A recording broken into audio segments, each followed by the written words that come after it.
day, and thank you for standing by. Welcome to the Philip Morris International Inc. 2024 Third Quarter Results Conference Call. At this time, all participants are in a listen-only mode. After the speaker's presentation, there will be a question-and-answer session. To ask a question during the session, you will need to press star 11 on your telephone. You will then hear an automated message advising your hand is raised. To withdraw your question, please press star 11 again. Please be advised that today's conference is being recorded. I would now like to hand the conference over to your speaker today, James Bushnell, Vice President of Investor Relations and Financial Communications. Please go ahead. Welcome. Thank you for joining us. Earlier today, we issued a press release containing detailed information on our 2024 third quarter results. The press release is available on our website at pmi.com. A glossary of terms, including the definition for smoke-free products, as well as adjustments, other calculations, and reconciliations to the most directly comparable U.S. GAAP measures for non-GAAP financial measures cited in this presentation, are available in Exhibit 99.2 to the company's Form 8-K dated on today's date and on our Investor Relations website. Today's remarks contain forward-looking statements and projections of future results. I direct your attention to the forward-looking and cautionary statements disclosure in today's presentation and press release for a review of the various factors that could cause actual results to differ materially from projections or forward-looking statements. It is now my pleasure to introduce Emmanuel Babeau, our Chief Financial Officer. Over to you, Emmanuel. Thank you, James, and welcome everyone. Following an excellent first half, we delivered another outstanding performance in Q3. All key elements of the business performed at or above expectations, driving strong double-digit organic top and bottom line growth, margin expansion, and a significant acceleration in adjusted diluted earnings per share growth in dollar terms. As expected, both IQOS and ZYN accelerated on a sequential basis. IQOS delivered a significant step-up in HTU adjusted IMS volume in Q3, which is historically a quarter impacted negatively by seasonality. This reflects the strong underlying momentum of the business, with adjusted IMS close to plus 15% ahead versus prior year, with another very strong performance from Japan, re-accelerating momentum in Europe, and promising results from a number of global markets. With ZYN, we continued our efforts to increase U.S. production capacity in response to strong demand, enabling stabilization of share performance, followed by sequential improvement throughout the quarter. This led to a significant increase in sequential U.S. volumes, with over 40% year-on-year growth, despite capacity constraint. Outside the U.S., nicotine pouch can volumes grew by close to 70%. Our combustible business also accelerated to high single-digit net revenue and gross profit growth, led by further very strong pricing, resilient volume, and the benefit of our cost actions. Our overall Q3 performance epitomized the soundness of our strategy, with underlying momentum across categories with strong volumes, pricing, and smoke-free mix supported by cost efficiency measures. With double-digit growth in both adjusted operating income and diluted earnings per share in currency neutral and dollar terms, we are raising our full-year guidance. Turning now to the headline financials for Q3. We delivered excellent organic revenue growth of plus 11.6%, driven by shipment volume growth of plus 2.9%, positive smoke-free category mix, and pricing. The combination of this positive top-line performance with the additional favorable smoke-free mix impact on profit and ongoing cost efficiencies enabled us to achieve growth of plus 13.8% in organic operating income and plus 18% in currency neutral adjusted diluted earnings per share.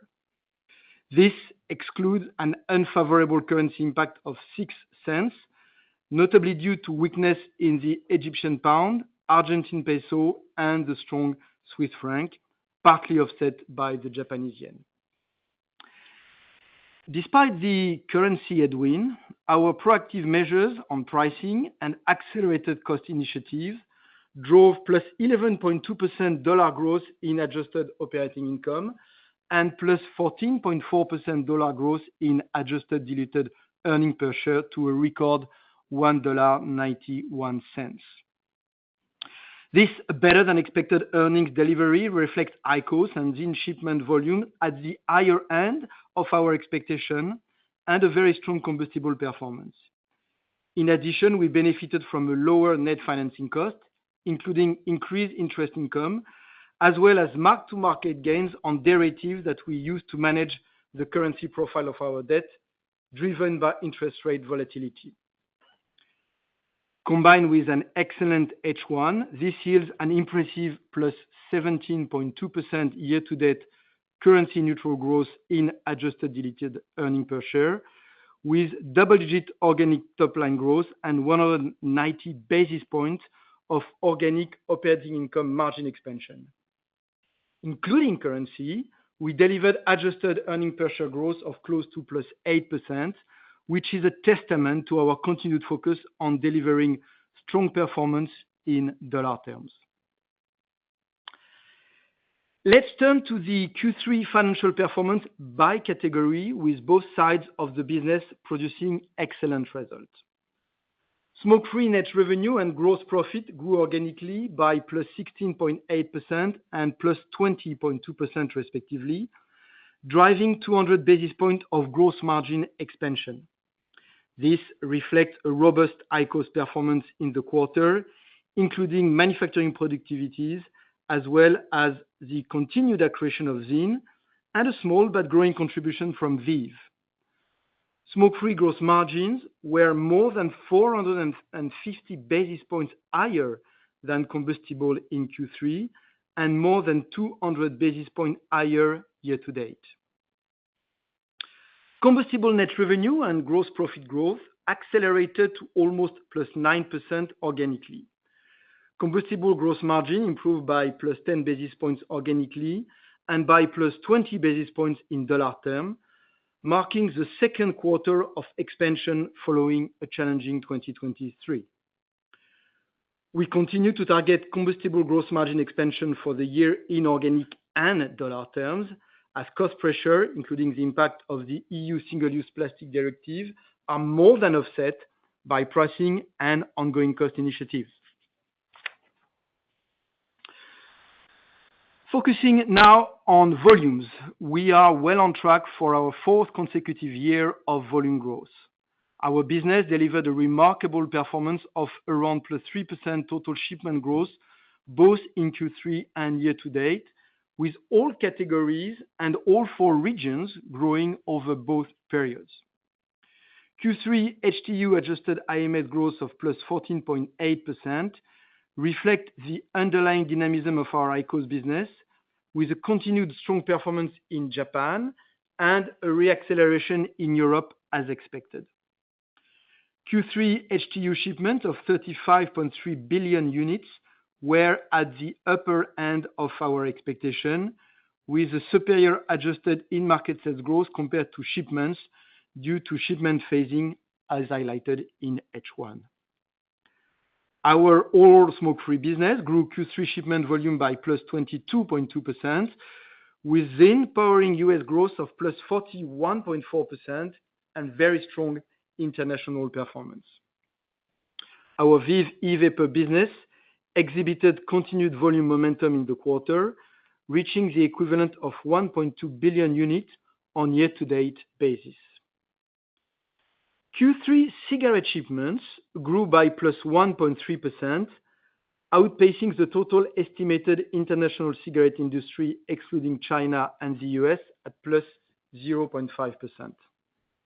The unusually resilient industry performance this year reflects growing volume in markets where smoke-free products are not permitted, such as Turkey, India, and Brazil, alongside a reduction in illicit volume in a number of markets, driven partly by geopolitical factors.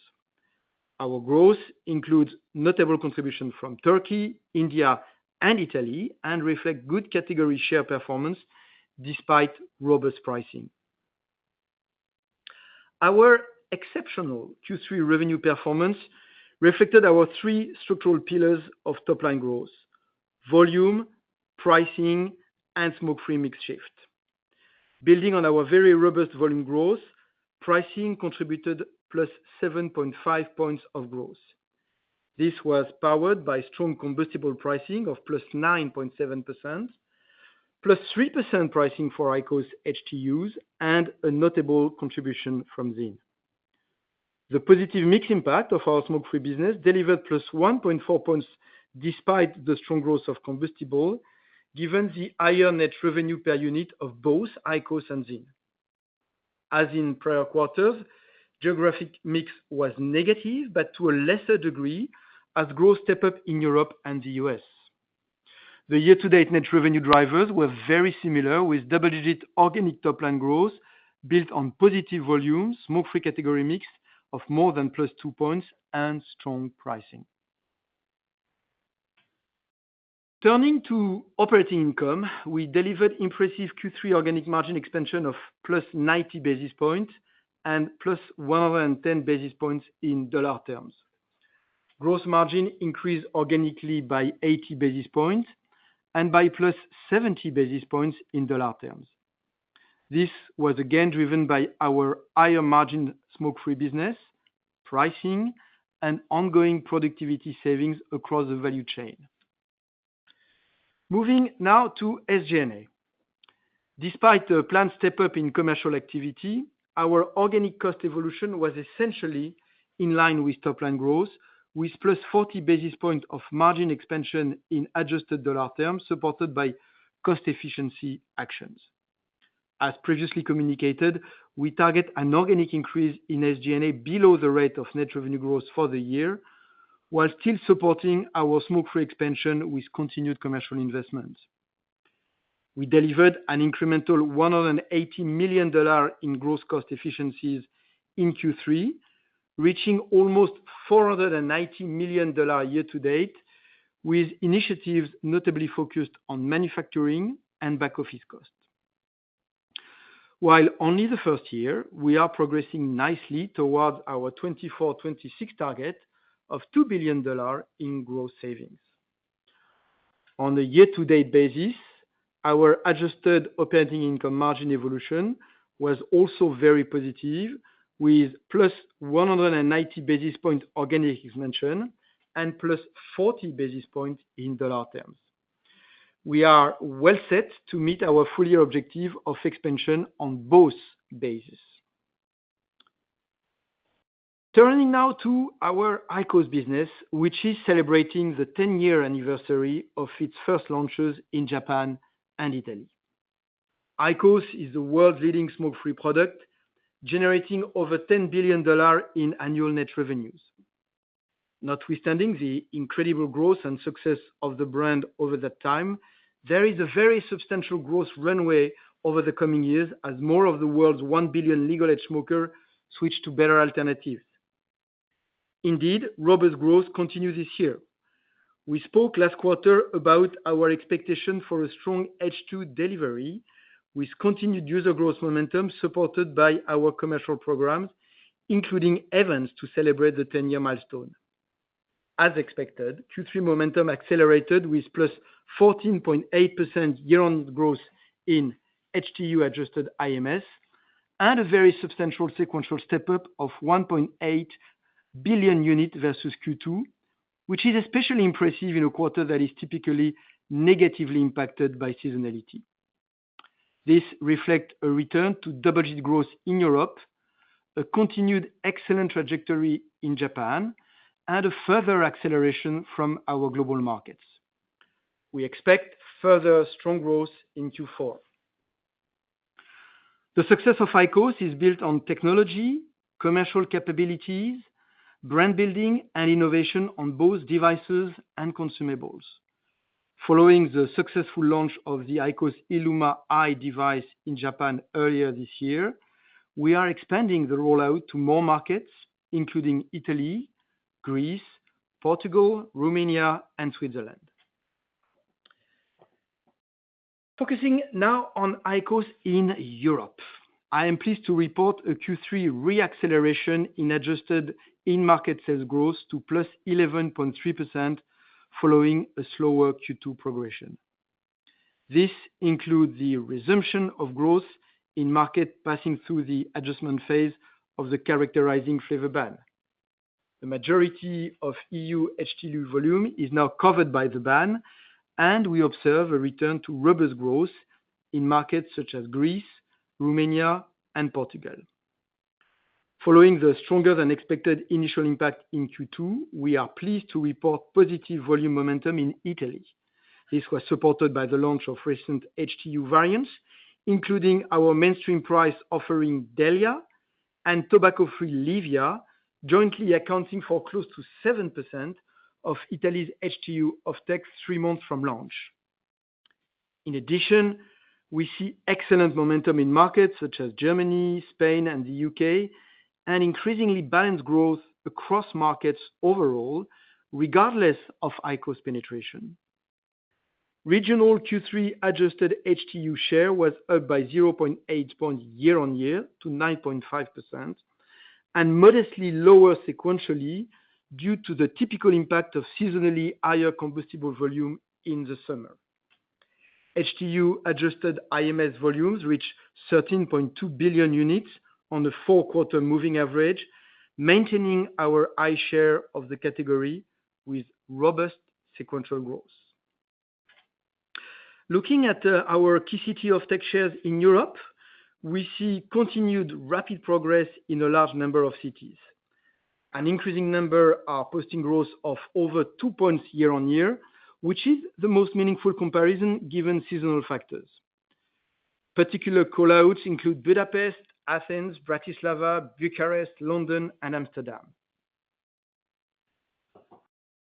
Turning now to Japan, we delivered our 8th consecutive quarter of double-digit progression with adjusted HTU IMS growth of +14%, reaching 10.9 billion units on the 4-quarter moving average. Our commercial programs continue to drive meaningful results, with innovation on devices and consumables propelling a +3.2-point market share increase to 29.8% in Q3 and surpassing the landmark of 30% in September. This includes the impact of the IQOS ILUMA i device, which was launched in Q1 and delivered enhanced consumer satisfaction. As shown on the previous slide, IQOS HTU offtake shares in key cities such as Tokyo continue to advance rapidly.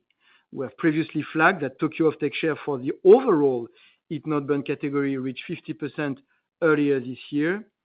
This is also now true in 8 cities overall, including Yokohama, Kawasaki, Sendai, and Fukuoka, with several others rapidly approaching the same milestone. This is clearly a positive sign of the enduring growth potential in a market with already high penetration.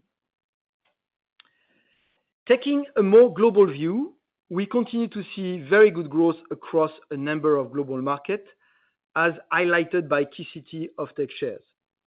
This includes cities in Saudi Arabia, Mexico, and Egypt, where Cairo reached close to 10% share.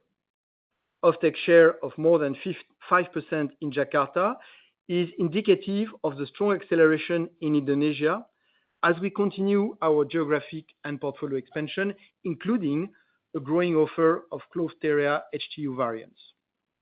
Finally, I would like to call out duty-free, where the ongoing travel recovery combined with the strength of our multi-category portfolio delivered dynamic growth with ZYN and VEEV increasingly offered alongside IQOS. Moving now to ZYN, the number one US smoke-free brand continued to see very strong underlying momentum. As flagged previously, we are working to progressively increase our production volumes, and this was reflected in a sequential acceleration to 149 million cans shipped in Q3. As we continued working through this supply constraint, ZYN's category share stabilized and then resumed growth on a sequential basis through the quarter, despite a further 50 cents per can list price increase taken at the start of September. We continue to expect shipments to match consumer demand at some point during the fourth quarter. While gauging the level of underlying demand is not an exact science in the current circumstances, our promotional and commercial activity has naturally been lower as we prioritize meeting existing consumer needs over growing the legal age user base from other nicotine categories. With ongoing efforts to increase our U.S. production capacity to around 900 million cans for the full year of 2025, and significant expansion beyond 2025 from our planned new facility in Colorado, we believe we are well positioned to capture ZYN's potential over the coming years. We remain committed to driving industry standards in under-21 prevention, with policies and initiatives designed to prevent youth access. Our robust U.S. marketing code prohibits social media influencers, and we refuse requests for such partnership.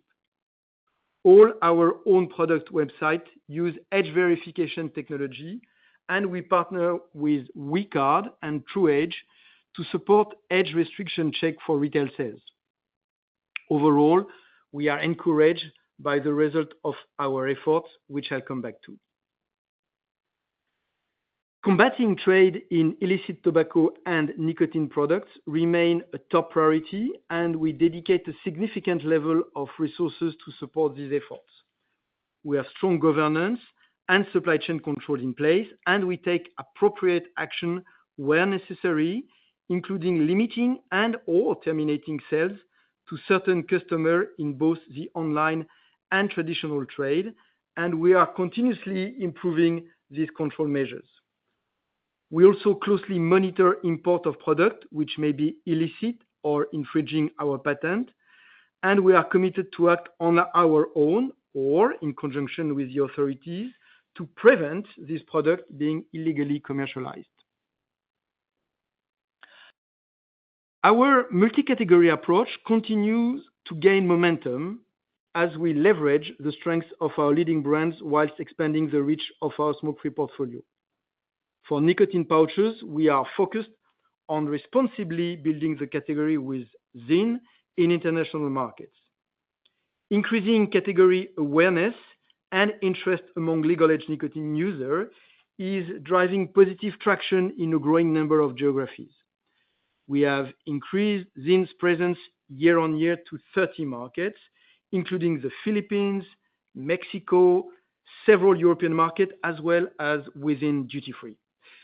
Despite still limited distribution in some markets, we see continued strong traction in Mexico, Pakistan, South Africa, the UK, and duty-free.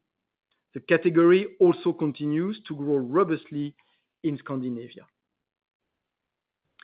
E-vapor performance remained dynamic in Q3, and we reached profitability at product contribution level in September on the back of excellent volume momentum and cost of goods sold improvement. Europe is at the forefront as closed pods continue to take share from disposable, and we lead the category with our flagship VEEV One closed pod system in several markets, including Italy, Romania, and the Czech Republic. We are seeing good repeat purchase and regular usage within a competitive environment as we continue to build distribution and brand awareness. Outside Europe, we are investing behind VEEV for future profitability in a number of focus markets. We are underway with the first stage of our IQOS 3 consumer pilot in the US, with the launch of our Be the First campaign in Austin, Texas. As explained previously, the focus is on adult consumer engagement, building awareness through category and brand education in legal-age smoker communities. We do not anticipate any commercial volume in 2024. The learnings from these pilots in Austin and other cities will be used to fine-tune our approach in anticipation of the at-scale launch of IQOS ILUMA, where we continue to assume an FDA authorization in H2 2025. Finally, a brief comment on our wellness and healthcare business. As we disclosed in September, we have entered into an agreement to sell Vectura Group and expect the transaction to close by the end of the year. Our ownership of Vectura was important to develop the required skill and scientific expertise to advance our inhaled therapeutics pipeline. Significant progress has been made on this front. However, given that Vectura scientific engagement and commercial CDMO relationship were being impacted by unwarranted opposition to PMI's ownership, we believe the overall future of Vectura will be better served under its new ownership.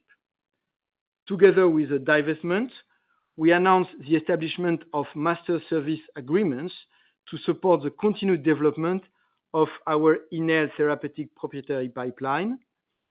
Our wellness and healthcare strategy continues, and we look forward to updating you on future developments, including launches of consumer wellness products.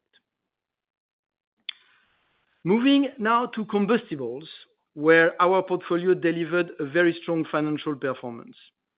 Net revenue grew +8.6%, driven by Q3 pricing of +9.7%. This includes pricing taken during the quarter as we continue to focus on value maximization and was led by markets such as Egypt, Turkey, and Germany. As covered earlier, this drove a very robust +8.7% increase in gross profit. With better than expected pricing of +8.8% on the year-to-date basis, we now forecast full-year pricing of +8% to +9%. Cigarette volumes were resilient as global industry trends remain benign. As I touched on earlier, this can be largely attributed to markets where smoke-free products are not allowed or are early in their development, as well as the impact of significant industry effort and geopolitical factors on global illicit trade in a number of markets. Our cigarette category share grew by +0.1 points in Q3 and year-to-date. Both Marlboro and our overall global brands achieved their highest quarterly share since the 2008 spin-off, with a corresponding positive impact on value share. As announced last week, there has been some long-awaited progress towards resolution of the decades-old cigarette-related litigation claims in Canada. Our Canadian affiliate RBH was deconsolidated in 2019 after entering the mediated CCAA process. The mediator's proposed plan would entail a settlement of around $23.5 billion for the industry, payable from cash and cash equivalent in Canada and future combustible profit in Canada. The reconciliation of RBH's financial result after the plan is implemented would be subject to the final term of the proposed plan and US GAAP. We estimate reconciliation would be incremental to PMI cash and cash equivalent, cash flow and adjusted EBITDA, adjusted operating income, and adjusted EPS numbers. I direct you to last week's press release for further details. Moving now to sustainability, we are making continued strong progress towards our product transformation targets, including on access to smoke-free products.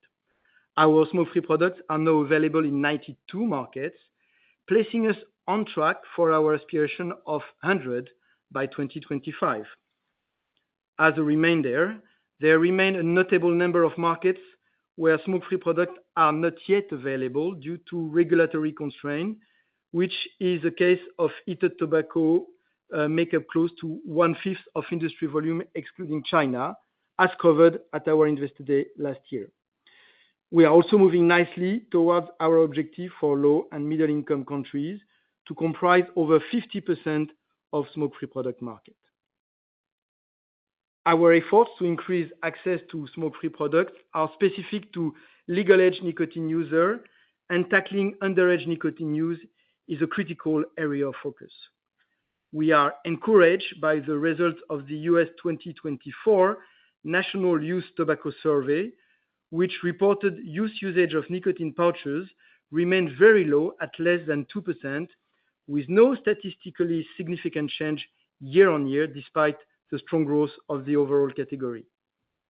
Such result can only be achieved through responsible stewardship of the category, and we are committed to continue driving standards in youth access prevention through a multi-stakeholder approach. Addressing our company's environmental impact is another key pillar of our sustainability strategy. We are working towards carbon neutrality in our direct operation, including certification of all our manufacturing facilities as carbon neutral. Year to date, we certified 4 additional sites, bringing us to a total of 52%. We have concrete plans for the remainder of our footprint in order to achieve the 100% aspiration by 2025. Additionally, we are progressing with the Alliance for Water Stewardship Standard, certifying 1 additional factory year to date to place us at 86% against our goal of 100% by 2025. Combining our ongoing initiative to address our environmental impact with robust and rigorous reporting processes, we believe we are well prepared for upcoming reporting requirements, including the EU Corporate Sustainability Reporting Directive. Okay, turning now to our outlook for the full year.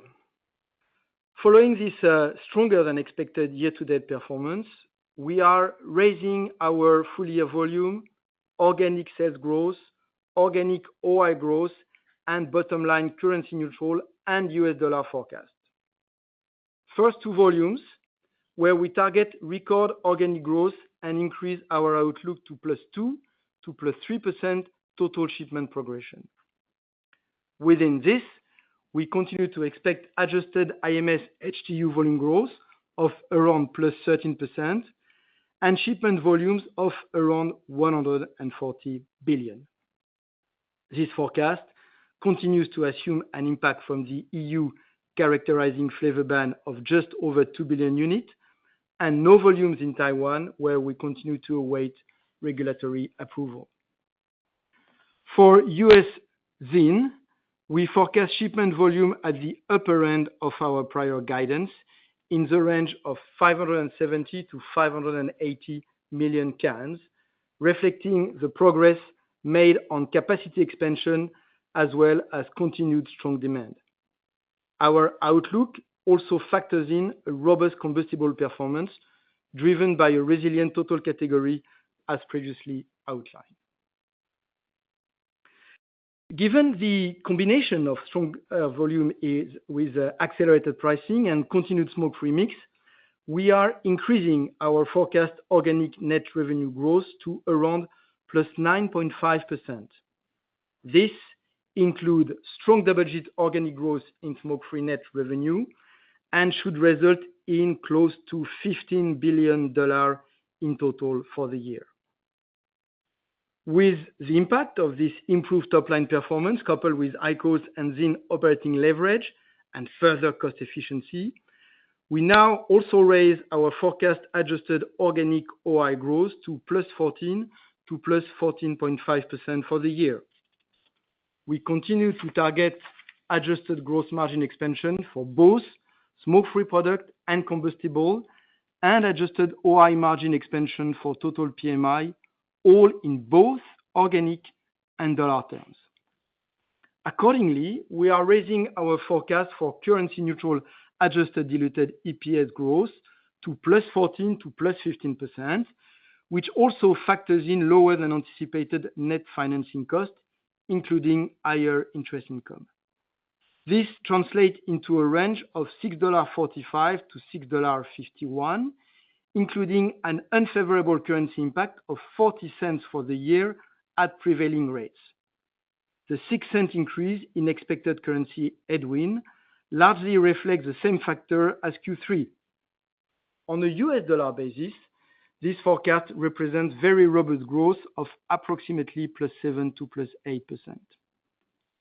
As reflected in this forecast, we expect another robust delivery in Q4, despite a more challenging top-line comparison on the mix of shipments between categories.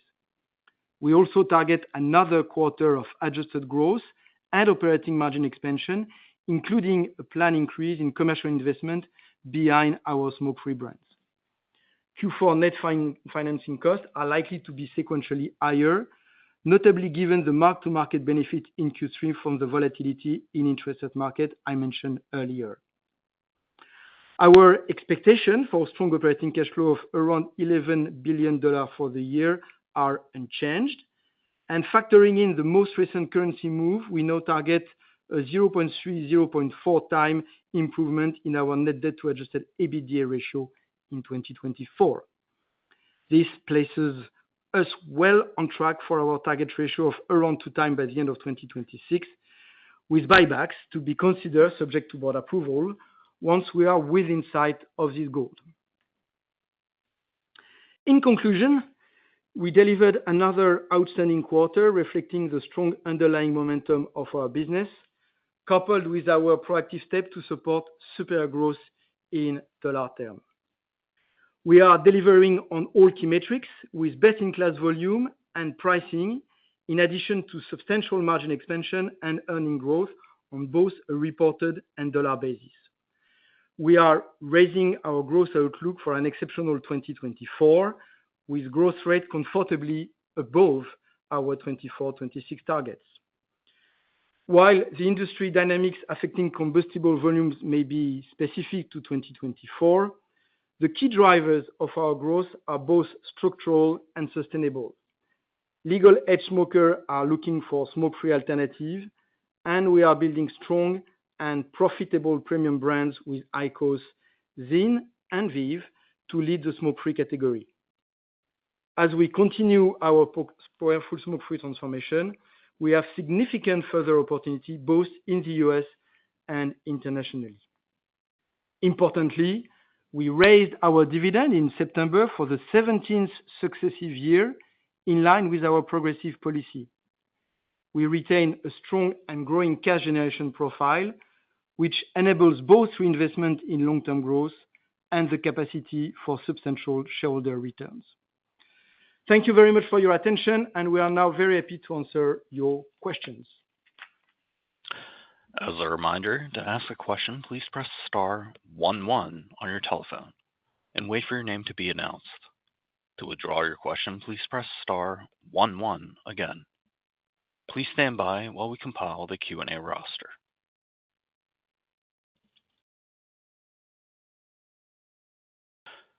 Our first question comes from Bonnie Herzog with Goldman Sachs. Your line is open. All right. Thank you. Hi, Emmanuel. Hope you're well. Good morning, Bonnie. I have a question on IQOS. I wonder if you could maybe comment a little bit further on the expected volume trajectory for IQOS. Shipment volume growth did decelerate to the high single-digit range in Q3 from double-digit history. So I know there were some timing impacts and seasonality, but just could you maybe update us a little bit further on that in the quarter, and then maybe how that will reverse in Q4? And then also hoping for more color on volume, IQOS volume that is in East Asia, which is also decelerated, just the drivers of that and whether you expect shipments to improve in the region in Q4. Sure, Bonnie, with pleasure. And you're giving me the opportunity to maybe be back on the fact that when you look at IQOS, I really urge you to watch at the in-market sales, the adjusted in-market sales, which is the best proxy we can have from consumer offtake. And on that indicator, the good news was the confirmation of the reacceleration that we were expecting, and we had been flagging the fact that we're expecting accelerated momentum on IQOS in H2. And we are indeed seeing that in our Q3 adjusted in-market sales because we are almost at 15%. You were asking the question about East Asia. Actually, Japan delivered again around 14% of adjusted in-market sales. So the market for IQOS remains extremely dynamic, despite the fact that we have, of course, already close to 30% market share. but we continue with strong double-digit, and that was a very good news. What happened in Q3 to explain the acceleration is, as I said, continued very strong dynamism in Japan. By the way, South Korea is also doing well, and I think we are showing the number in Seoul where we are nicely growing the market share. Then there was a reacceleration in Europe, and I know that we receive a lot of questions, okay, how confident can you be in the fact that Europe is going to reaccelerate? We knew that we were going through this transition phase for the flavor ban, and we see the market progressively exiting the disruption of the ban with the reacceleration. Italy was, of course, during the third quarter, the country with the reacceleration, and that was nice to see Italy clearly restarting on a very strong foot, the growth on IQOS, and we resumed double-digit growth on adjusted IMS in Europe in Q3. And then you have a number of other markets in the world, and I would say we see momentum here building up, which is very good news for the future. I could mention, of course, Indonesia, Saudi Arabia, Mexico, I think, EAU as well. I mean, we see a number of markets where there is, and of course, Egypt, but Egypt has been now for more than a year with growth, where we see real momentum emerging behind IQOS, with, of course, we're just at the beginning, so a lot of potential, but that is very encouraging on the fact that we have nice growth relay outside Japan and EU for the future. So that's really what we've seen in Q3. Now you have the question on the shipment. Well, we've been flagging the fact that shipment trajectory would be disconnected from the consumer offtake. We had some very strong growth in the first two quarters, which was notably driven by comparison year on year. There was, of course, the Red Sea disruption that generated some shipment in the first part of the year. And therefore, today we have shipments that are a bit lower for the third quarter than the adjusted IMS. And we're just, if you want, here for the 9 months, going to a situation where gradually we are equalizing adjusted IMS and the shipment. So that's what we are seeing. And in Q4, we're going to be with more equalization because we're going to be facing two elements. The first one regarding the Red Sea disruption, we're going to have some reversal in Q4, so that will play negatively on the shipment. And we also are facing some icons last year as we are building inventory to prepare the transition for the flavor ban in Europe. So that's icons in terms of shipment last year. But at the end of the day, you should expect adjusted IMS and shipment through a certain period to evolve in a parallel way. And as we said, we continue to expect for Q4 a renewed momentum on a consumer offtake, or what we call adjusted in-market sales, which is really what matters. That's what's important because that's what is talking about the health of IQOS. Yeah. Okay. All of that makes sense and is really helpful. Thank you. And then maybe a second question on ZYN. So, the supply constraints appear to be easing, which is great. So just wanted to confirm, Emmanuel, that you are on track to fully restore supply levels this quarter, or is there a chance, this bleeds into maybe early next year? And then when this happens, how quickly do you expect ZYN to recapture some of the lost market share? And just curious, what role will, potential stepped up promos play, I guess, if at all? How are you thinking about that? Thank you. Sure. On ZYN, Bonnie, we said somewhere in Q4 we will have the supply to the market meeting consumer demand, which, to clarify again, doesn't mean that we will have fully been replenishing all level of inventory. Here at that point, we believe for what we can assess of the consumer demand, that what we bring to the trade will correspond to what the consumer will take from the trade, will buy from the trade. But then there will certainly be, and I'm not able to tell you when it's going to happen during this quarter, but I think we are still in this perspective. Then, but that's probably more for 2025, there will be a replenishment the out-of-stock situation. And we will gradually, but that's going to happen only gradually, probably through 2025, put back the level of inventory to what it should be normally. And that certainly will take some months as we continue to increase the capacity. Remember, we said that for the full year 2025, we are targeting an overall capacity of around 900 million cans. Of course, that is a capacity that we are going to build gradually. It won't be there, at the beginning of the year. And I would say the replenishment and being back to a fully normal situation is going to happen only gradually through 2025. And of course, when we can be more specific about that, we will be more specific with the topic. So that's for supply. When it comes to regaining share, so what we've seen is that, in fact, when the availability of ZYN went down, we've seen the category slowing down because obviously it seems that a number of buyers of ZYN are not intending to buy another brand. And therefore, when they don't find their ZYN, they are maybe polyusing or consuming something else. But that probably has been slowing down a bit the category. We will see how we gradually recover. We've seen in the second part of the Q3 some improvement sequentially on our market share, which is good news. We believe that we have some positive outlook as we regain availability for the product, but it's difficult to be more specific than that at that stage. All right. Thank you. I'll pass it on. Thank you. Thank you. And our next question comes from Gaurav Jain with Barclays. Your line is open. Hi. Good morning, Emmanuel. Hope you are well. Morning, Gaurav. A couple of questions from me. So just looking at the cigarette markets internationally, your pricing guidance, you have increased to 8 to 9%, and yet volumes are positive. The factors that you're mentioning why volumes are so strong, which is lack of NGPs in Brazil and Turkey, lack of smuggling probably from Russia, Belarus, all these countries, they should continue in FY25. So shouldn't then FY25 also be a pretty strong year for cigarette volumes and pricing internationally? And within that context, can you also touch on if there are any disruptive excise tax hikes happening in the next few months?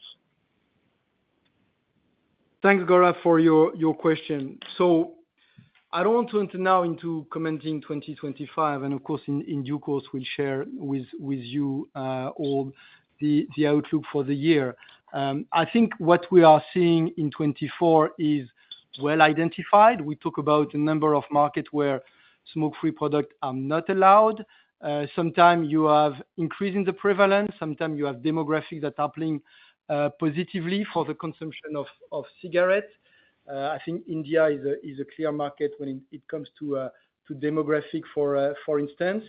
And it's difficult to say how long all that is going to play and what's going to be the continuation of this trajectory. I think we need to be a bit cautious on the outlook, but it's true that I cannot say that everything will finish on the 31st of December 24. So we don't know what's going to be the trajectory in 25. What is certainly good is to see that we are able to actually grow volume, grow share of segment, and at the same time increase price in a very dynamic manner, which is a tribute to the strength of our brand. And it's true that the 9.7% in Q3 was a remarkable price increase. Don't take that for Q4, as a guidance, but that was very good in Q3. And that shows that in this category, where I think we've been clear on our objective, which is really to maximize the performance on combustible in order to accompany and help the fastest transition to smoke-free. I think this strategy on combustible is working and delivering. And remember, we also said that in 2025, we expect a number of positive solutions for combustible cigarettes when it comes to cost of goods, where we'll have a lower level of headwinds. So there will be continuation of price increase in the future, without doubt. Nevertheless, don't take the 8 to 9 as the guidance for the future. We always said that we were more mid-single digit, on the medium term. And we should see less headwind on cost of goods, which is probably good for the combustible cigarette profitability. On excise tax, at that stage, there is nothing really material I can report. I would say traditional discussion, but we're still a bit early. You know that many decisions are made in November, if not in December. So probably we'll know more at the end of the year. But so far, I would say nothing specific or unusual to flag. Sure. Thank you. And my second question is on your e-cigarette comments. So what you told us is that you have shipped 1.2 billion sticks year to date. And if I understand correctly, you're using the conversion factor as 1 ml is 10 sticks. And if I assume one pod is 0.7 ml, then you are shipping 160 million pods. So that would suggest that your e-cigarette revenue run rate is $300 to $400 million, at which your contribution base is break even. So am I ballpark correct in all these numbers I have done? Yeah, I can certainly confirm that 1 milliliter equates to 10 10 cigarettes. That's the equivalence. And I would say that ballparks, I'm not going to confirm exactly, but you are not million miles away from the reality on volumes. On revenue, I won't comment. Sure. Thank you so much. Thank you. Thank you. Our next question comes from Faham Beg with UBS. Your line is open. Hi, Emmanuel. Hi, James. Thanks for taking my questions. A couple from me, please. I want to start with vapor, particularly because one of your peers highlighted that in Europe, vapor is seeing greater success in sort of fully converting smokers than heated tobacco. I know I've asked this before, but I wanted to get your latest thoughts on this topic, as well as whether you're seeing an acceleration in vapor adoption as you sort of roll out VEEV in several markets.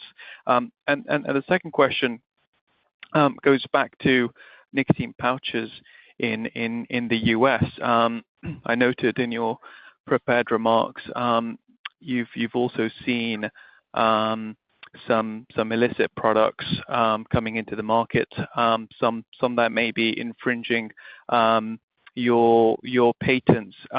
Could you just maybe expand on what measures you are currently taking or expect to take, and how do you think this will differ from the current environment we see in vapor in the US, please?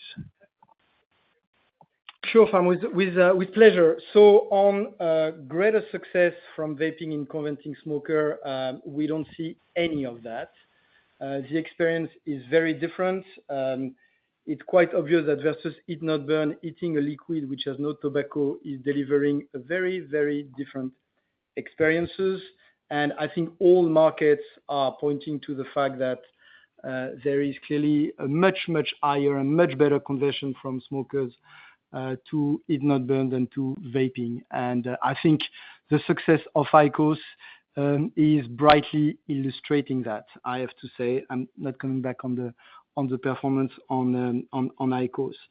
I don't think we are really seeing an acceleration in the adoption of vaping. The vaping market, the vaping category is impacted today by many regulation evolution or potential evolution. We know that one of the problems of the vaping category is that you have responsible player going for fancy flavor, unacceptable marketing behavior that can generate underage consumption, that can be creating some disruption. We know that notably the disposable category has been generating some of that. But if you look at what we can assess of the legal age nicotine user, I don't think that we can report any acceleration that would be meaningful from vaping. Regarding the nicotine pouch in the US and your question on what we do, can you first allow me a general comment? I think that PMI is at the forefront, at the very forefront, when it comes to fighting illicit trade. And that is true for the US. That is true everywhere in the world. We commit huge resources, investments in fighting illicit trade, working with authorities, regulators in many countries to do that. And for us, it's a very, very important battle, a very important fight. So the US make no exception. And yes, when we are aware of illicit, when we are aware of product infringing potentially our patent, we are acting. I think that in my remarks, I signal some of the things that we do. When we identified sources that are potentially outside the US, we could go to even terminating sales to these sources. I said it. We are working with distributor. It can be informing, creating the awareness for illicit product, writing to distributor. It can be sending cease and desist letter to distributor retail where we see an issue. And we do that on our own or working with the regulator, as I said, in the US, like everywhere in the world. So you can be sure that we take that extremely seriously. Thanks, Emmanuel. Thank you very much. Thank you. As a reminder, to ask a question, please press star 11 on your telephone and wait for your name to be announced. Again, that is star 11 to ask a question. Our next question comes from Priya Ohri-Gupta with Barclays. Your line is now open. Hi, Emmanuel. Thank you so much for squeezing me in. Hi, Priya. Just two quick ones for me. First, it does look like you modestly sort of took down the top end of your potential deleveraging for this year by a little bit. So if you could address sort of what drove that. And then secondly, you do have a fairly sizable amount of maturities over the course of 2025. Any thoughts on pulling some of that refinancing forward into the remainder of this year, just given where markets are opportunistically? Thank you. Yeah, with taking these two questions with pleasure. So on the slightly and very modestly narrowing the guidance for deleveraging, it's because of the euro strength at the end of September. That was because, as you know, we have a significant part of the debt in euro, and therefore when the euro is going up versus the dollar, that can have a kind of one-off element because we always have this discrepancy between an EBIT that is calculated on an average rate for the year when the debt is going to be calculated on the spot on the 31st of December. So we'll see where we land. But the trajectory is clear, and you may have seen that at the end of the third quarter, we have generated a cash flow of $8.2 billion, and that is simply $2.3 billion above the cash flow generation at the end of Q3 2023. So we are highly generating cash, of course, on the back of a very strong momentum in the business, but that's good news. Yeah, I'm certainly not going to discard the possibility for us to be active on the refinancing market in the coming months. I'm not going to elaborate now on that, and we have a number of options that are open to us. But you can be sure that we're already working on how to put in place the best refinancing again in the coming months for PMI. Great. Thank you so much. Thank you. Thank you. Our next question comes from Gaurav Jain with Barclays. Your line is open. Hi. Just a follow-up on the Canadian litigation settlement. Would these payments be tax deductible? And when do you think something final will happen in this long-running sort of court case? Thank you, Gaurav. On the Canadian litigation, so you have what we can say at that stage in our press release that we have issued last week. It's too preliminary, and at that stage, I'm not able to tell you whether it's going to be tax deductible. Of course, as soon as we know, we will let you know. But for the time being, I'm not able to say. And as you may have seen in our release, where we shared what we can share at that stage, there are still a number of elements in this proposed solution put on the table by the mediators to be finalized. And of course, once we have the final terms, we'll come back to you with this answer, of course, but also all the question on what's going to be the impact for PMI of a final settlement. Thank you so much. Thank you. Thank you. I'm showing no further questions at this time. I would now like to turn it back to James Bushnell for closing remarks. Thank you for joining us today. Please reach out to the investor relations team if you have any follow-up questions. I'm wishing you a good rest of the week and earnings season. Look forward to speaking to you soon. Thank you. Have a great day. This concludes today's conference call. Thank you for participating. You may now disconnect.